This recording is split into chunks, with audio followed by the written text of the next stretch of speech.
Hey everybody, welcome back to another video. It's your boy, Uncle Matt, Matt Money, whatever you want to call me, it's fine.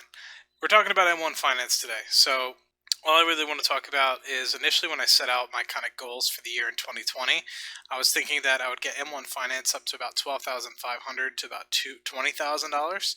And so far, so good. We're about halfway through the year at this point, about 10 months in total using M1 Finance, and we're about $11,000. So, can't complain. Almost at the bottom tier of that goal, and I've really started to up the amount of contributions going in to the account. It was about, was it 250 a month? Now I upped it to 375. Now I'm really itching to see if I could do that 375 twice a month, which I'm doing right now, to $500 twice a month to get me the $1,000. So maybe before I do that, just take a quick look at what the pie looks like. A lot of you guys are probably going to be like, Matt, it's a pretty garbage pie. But what I really want to utilize this for is a little bit of extra dividend income for one, and then two, getting a lot more ETF exposure. So you can see heavily starting to invest in QQQ, ITOT, and QYLD. You can see that they have about 40% allocation for QQQ and ITOT, about a 5% for QYLD. So I get a little bit of extra covered call dividend income coming from there. And then you have 5% for 3M, 5% for Visa, 5% for Johnson & Johnson, just because I really like those stocks. I think that they're going to be great long-term producers of dividends, and I think that Visa is going to be a great growth company as well. So that combined with its continuous dividend growth that is, generally speaking, double digits and doing extremely well over the past 5 years, I think the Visa is going to be a great opportunity to invest in. Now, if you're investing in it above $200, it's probably not the best. 190 is still a little but I mean their profit margins are just through the roof. Once you get to the actual operating margins itself, it's like 60% net margin once you kind of get everything all together, pay operating expenditures and stuff like that. I mean, you're looking at 25 to 30%. So, in that respect, I mean, Visa is an extremely profitable business, and they have a huge moat and a great network going for them so far. Based off this $11,000 part of the portfolio here, we have about $723 in returns, which is just under 9% or 10% or what have you. About $150 in dividends, which is kind of cool to see, and a market gain of about $570 or so in terms of gains. So over the past almost 10 months, a year, we've added about $10,500 to the portfolio. And like I mentioned, we're adding in the middle of the month and at the end of the month $375. So at the moment, you can see a lot of these are underallocated. So like my QYLD is only 1.2% out of 5. My ITOT is only 10% out of 40. Same with QQQ. But what you can see is that a lot of these are performing extremely well. Specifically Triple Q is performing extremely well. Just like pop this open up really quick. You can see that this one's growing like a weed, right? I mean, we've already earned $3.32 in terms of dividends, $143 in terms of returns, and it's not even an $1,100 position right now. I mean, in total, I mean, it's just doing extremely well, and I think that it's going to be something I continue to invest in for the long term. And with that also kind of being mentioned here, I understand that QQQ is predominantly the top 100 stocks in the Nasdaq, and I do believe that in the short term you might see some sort of technological, I guess, shift back to reality with respect to valuations. You have companies like Apple, you have companies like Microsoft that are trading 30 to 35 times earnings, which is extremely, extremely premium in this sort of environment, especially with a lot of other companies doing so poorly. And I think a lot of that has to do with people leaving those financial energy stocks and pushing money into those technology stocks just because at the moment they're not going to get impacted as much. But when I think things kind of turn around with respect to the pandemic and things like that, financials come back, energy stocks kind of come back, you're going to see some of the money flow out and some profit taking flow out of Apple and Microsoft and Amazons of the world back into those bank stocks and those energy stocks. So I do also believe, though, in the long term that QQQ or the Nasdaq 100 is going to be great. Yeah, maybe like something will come out and take Apple, right, or something will come out of the woodwork and take out Google. Highly unlikely at the current moment, but hey, man, it's possible. The Eastman Kodak went bankrupt. A whole bunch of other different companies didn't evolve and went bankrupt as well. But I do believe that the Nasdaq 100 is some place that you can invest money for the long term for growth. And I think that it's poised for growth companies. And being 29 years old, having a little bit more exposure to this, I think is something that I need to do. So that's obviously why I'm making this specifically 40% of the portfolio in M1 Finance. For QYLD, those of you guys that don't know, I got turned onto this bad boy by my cousin Jerry, and Jerry from GW Live TV is doing a whole bunch of work with respect to looking at ETFs and kind of demonstrating what it could be useful for you. This is a covered call ETF, so it's basically like QQQ for the Nasdaq 100, but then they write covered calls on all the positions here. So it's generally speaking got a pretty high yield in terms of dividends. I think it's about a 10.9, 10, 11 to 12% sometimes sort of yield. Yes, there is an expense ratio that's kind of high. And I think that has a lot to do with the fact that they're doing a lot of trading, because obviously it's kind of an active fund, right? I mean, you can't just do covered calls once a month and stuff like that. I mean, you're doing it every time you see the opportunity kind of arise. And so I think that this one is going to be one that I kind of trial out in the portfolio, give it a 5% or so rating. And I mean, I've really only been investing in it in the past couple like days or so, so I don't have too much to say about it other than I'm excited to see when these dividends start kind of coming in. You know, hopefully right now we're looking at about $13 in dividends a year from 137 bucks. And this kind of gives me optimism because I've had a lot of, I guess, success recently with covered calls on my own. And so I think that utilizing this is going to be a great addition to the portfolio. And if you have something that's kind of automating it, even though it might cost about 0.85%, you're owning high quality companies in like the Nasdaq 100 and you're writing covered calls against them. So I don't necessarily see anything too wrong with that. But of course, it's a relatively newer fund. And if you want more information, go to my boy GW Live TV, and he will definitely give you a little bit more insight as to what it's all about. Then you have ITOT for sure. That's about $1,000 position. It's almost 10% of this total portfolio here, and this is just the total stock market fund from iShares. So I'm going to invest in this bad boy as well. It's got 3,600 positions in it. Gives about a 1.8% dividend yield, so it's not a dividend payer, but like I said, it's more so to try to just be invested in the market. It's my kind of play of investing in the S&P 500, but I also really enjoy having small cap and mid cap stocks in my exposure as well. And so while I know that the majority of ITOT is the S&P 500, I would anticipate it's like 60 to 70% S&P 500. The remaining 20 to 30% is small cap and mid cap stocks. So that exposure to me is important. And I think in the long run, those small cap and mid cap stocks will outperform the large cap stocks. Then, of course, I already mentioned Visa, Johnson & Johnson, and 3M are huge, huge pieces of the dividend portfolio, not just in M1 Finance, but throughout the entire dividend investing portfolio, the whole 460,000 as at the moment. And so love these companies, but I kind of downgraded them in terms of what their target is. So when I first initiated this, I kind of had Johnson & Johnson and 3M in here, and then I did stick in Visa and built that up pretty quick with respect to the third stock that was kind of in here.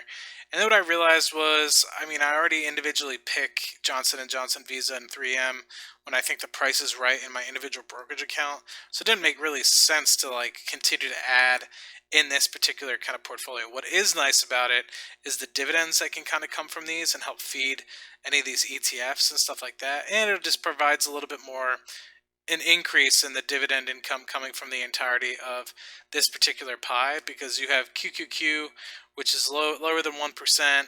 You have the ITOT, which is a little bit lower than 2%. You have QYLD, which is between 10 to 11%, maybe up to 12%, depending on what kind of month you have.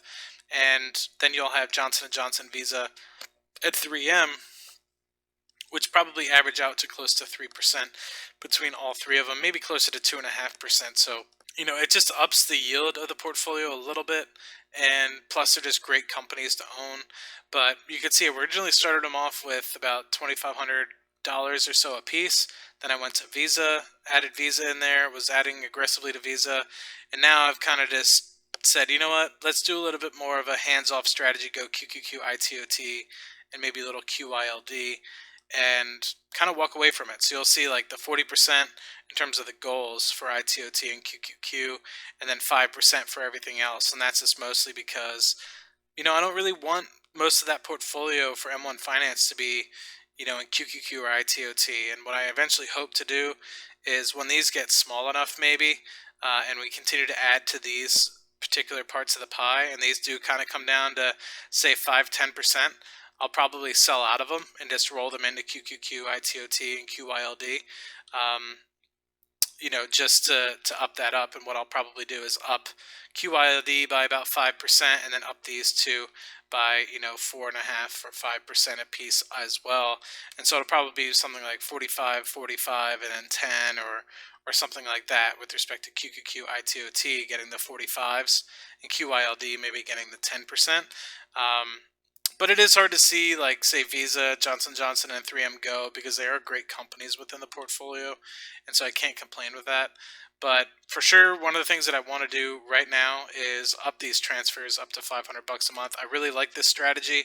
I wasn't necessarily too sure whether or not I was going to kind of keep it or kind of go back on it, but I honestly think that just what it is at the moment is just, it's the way to go. And I think that it's just a real opportunity for you kind of just, get a little bit off your plate. Like, I love to individual stock invest for sure, and I think it's like one of my biggest pastimes. And it's something that I do quite regularly when it comes to like investing in the stock market. It is looking at the stocks that I have, looking at potential new opportunities to invest in. But at the same time, you can't capture everything. And with other things kind of arising, like trying to make sure work is going well, moving back to the States with when I leave Trinidad in a couple weeks, and then mixed with trying to start up some websites as well. you know all those sorts of things allow you to kind of like lose focus on the stock market. And I'll continue to kind of keep track of those 20 to 30 main stocks that I kind of keep track of on a regular basis. But this allows me to get a lot of exposure and take some of that other money and just keep investing it and focus a little bit more time on the websites, which might yield a little bit more of a return for my time right now than, say, specifically, doing the individual stock market thing. And another thing is, you can't really beat the market, right? So you kind of just join the market. And I think QQQ and ITOT, while they're not the S&P 500, they're, they're their kind of own benchmark, you know what I mean? And so with that being said, I think that, they might not outperform the S&P 500 every year, but there's going to be years that the QQQ outperforms the S&P 500, or the Nasdaq 100 and outperforms the S&P 500, where the total stock market might outperform the S&P 500 like it has historically. Maybe not the past couple years ITOT hasn't outperformed, but if you look at like the total stock market index compared to the S&P 500, generally speaking, the total stock market index for the total 3,500 stocks that are kind of in there outperform the S&P 500 just because they have the small cap and mid cap stocks. And so when times are good, those companies grow really, really well. When times are tough, like right now, they don't have the moat and the financial wherewithal to kind of survive something like this, like the pandemic that's going on right now. But anyway, really wanted to share with you guys. You can see quite regularly the dividends kind of being reinvested, and in some of the trading that we're doing in here, adding the 375 for the past couple weeks. And I really liked it, and I think it's an opportunity to add another $250 a month by upping that 375 twice a month to 500 twice a month. So anyway, we'll see that kind of come into the ballpark when actually we get to the middle of the month on the 15th or 16th. We'll see another $500 added, man, and that's the fun. You know what I mean? Like, it'll add to QQQ, ITOT, depending on what the price is that day at 9:30 that morning, or more QQQ hopefully, and that'll get me another $10, $13, another dollar a month in terms of income. Not to mention what I'll get from QQQ and ITOT. Probably a little bit less, but altogether, probably with all these investments, you're looking at close to a 2% dividend yield, maybe even closer to 3. So $500 added, it's $15 a year. So it'll be pretty good. You know what I mean? I can't complain with adding myself another 15 or so bucks every single year in terms of dividend income coming from the portfolio. And that'll continue to grow, I feel, with time. And if QYLD continues to do extremely well as well, then I think that, it could end up being 15 to 20 bucks a year that I get every time I invest 500 bucks. So think about that for a year, 15 to 20 bucks, 24 times. I mean, you're looking at a pretty good chunk of change, 400, 500 bucks in terms of dividend income kind of coming through the pipeline, which, adds right to the remaining, 400 or 50, 460 or so $1,000. Let's just take a quick look. I don't have it open right now, but yeah, the additional 460, $470,000 that's kind of invested, yielding about $15,000. That's still a pretty big increase, right? I mean, it's a 3% increase if you were to up that by another 500 bucks. Because you're going from 15,000, 10% of that would be 1,500, and you're only doing 500. So it's another 3.5% increase to the portfolio in the course of a year. And this is by far one of the smaller contributing factors to the portfolio. If I remember correctly, I think it's like 2 to 3% of the portfolio. Most of the portfolio is about 450,000. This is only $1,100 or $11,000. So do the math on that. It's about 3%. 2.5%, something like that. So in the grand scheme of things, being able to increase this pretty substantially and not really think about it all too much is going to be hugely beneficial in the future. So anyway, really hope you guys enjoyed this quick little update with respect to M1 Finance. I think things are going extremely well. I'll continue to probably simplify this in the future, maybe add some additional ETFs that I think could add additional income or maybe some stability to the portfolio. All really depends on what's going on. But right now, still trying to seek that growth and that dividend income, but I'm now leaning a little bit more towards growth, specifically in the M1 Finance, just based off the fact that the dividend income is coming in. We got $15,000 coming in from different income sources as well, not to mention websites and YouTube and some other things that are kind of getting me to that close to that $25,000 range for 2020. So that's not even including kind of my 9 to 5 job as well. So if you kind of include that, we're doing relatively well, and you can't complain. Hopefully going to take a lot of that money, reinvest it, and continue to make a little bit more money. If you're able to get 1-2% of that 25,000, you're looking at another 250, 500 bucks a year. If you're able to get that up, say 10% a year, I mean, you're looking at another 2,500 bucks a year. And if you just keep that up for 5-10 years, then you're looking at a pretty big chunk of change. And you could easily take that nest egg and kind of retire on it. So that's the goal, and hopefully it gives me a little bit more optionality with what's to come when I move back to the States in a couple weeks. So cool. Thanks, guys. I'll talk to you guys in the next video. Cheers.